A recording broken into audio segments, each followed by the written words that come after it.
Alright, let's talk about Dream of the Endless. Now, the Endless are their own thing in a nutshell. If you want me to talk about them individually, I will, but right now we're on Sandman's. So, Dream of the Endless is the primordial essence of the dreaming, which is the realm that he ruled over. And he was kidnapped by a spellcaster in the 30s and held captive for like 60 years. In that time, there were multiple replacement Sandmen, and his two of his cronies, Brute and Glob, were the ones that followed around the two previous Sandmen and were trying to use them because they wanted to basically have a replacement for Dream that they could puppeteer. But Morpheus finally was able to escape the Burgess house because the Burgesses were the ones that were holding him captive.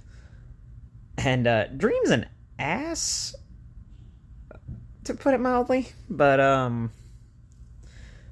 he goes through his whole journey reclaiming everything that he had lost, like his artifacts of power and his understanding of humanity, all of this other stuff. And I realize I'm greatly oversimplifying. That's what comic history kind of does. I encourage you to go read Sandman by Neil Gaiman if you haven't, because it's really good. Or watch the show. But as we established, he was involved sort of in the lives of every other Sandman prior to him, and especially Hector Hall. And that was because as Morpheus was going through his journey, he was realizing that it was time to sort of come to an end. Because the Endless don't die necessarily. They kind of sort of reincarnate. It's weird. Essentially, the body they're in can die, but another one replaces them. But in that time, there will be slight alterations of their personality, because usually it takes another person. We don't know who Morpheus originally was, or whether or not he was even the first time that...